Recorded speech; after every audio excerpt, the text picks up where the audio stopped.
boxes. You say, Chris, when I buy these replicas, do I get the box? Do I get all the paperwork? Do I get all this? Here's the thing. Yeah, when you get stuff too from China, just so you know, you get all the dust bags, you get all the proper everything that would come with the retail version. Istanbul, they don't do it like that. I mean, with the bag showroom that has their own factory, yes, they do all that stuff. And my guide is a designer jewelry shop. The one thing that sets him apart from other people is he has all the boxes, everything, the paperwork, and it's a big selling point. Shoes. In Istanbul, they don't have the correct boxes or the correct extras for the Chinese shoes because they don't get the one-to-one, they don't get the UAs and stuff like that. To get that, you have to get it from China. When it comes to bags, you don't want the boxes because first of all, it takes up a lot of room in your luggage. Look at the size of the box on this backpack.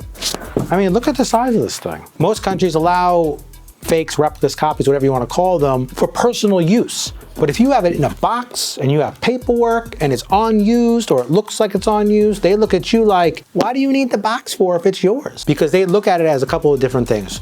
You're bringing it in even as a gift, right? Or you're bringing it in to resell it. Boxes, paperwork, nada.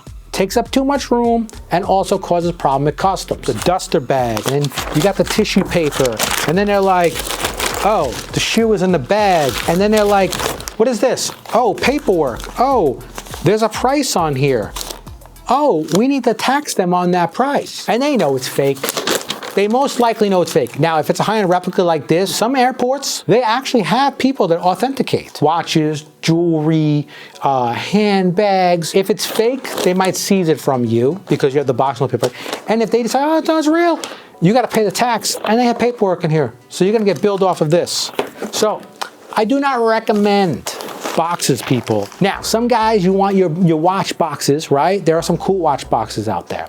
However, sure, but put the watch box in one suitcase and wear the watch. If you're buying more, say you're buying 2 or 3 watches, right? And you don't have other people, you're flying alone, don't take 3 watch boxes. Take 1.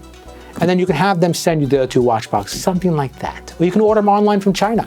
Just order the boxes from China, have them delivered separate. Now, when it comes to clothing, I am wearing a nice Essentials hoodie here. All the stuff that I'm showing you comes from the site, the China site that's in my guide. Just so you know, the best reps. These are the best reps sourced from the best factories in China, as well as the most trusted. I've known them for well over 2.5 years. I think it's going on 3 years to tell you the truth right now.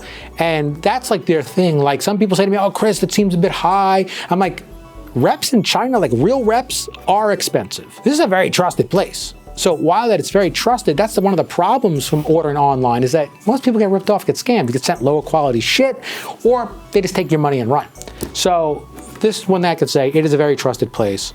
And it's where I get all my stuff from. Back to what I'm saying, it's when you have the boxes, when you have large amounts and it's in plastic, boxes, labels, tags, paperwork, all that good stuff, it looks like you're reselling it. And you probably are. So you don't want to do that. So just keep that in mind. Download now.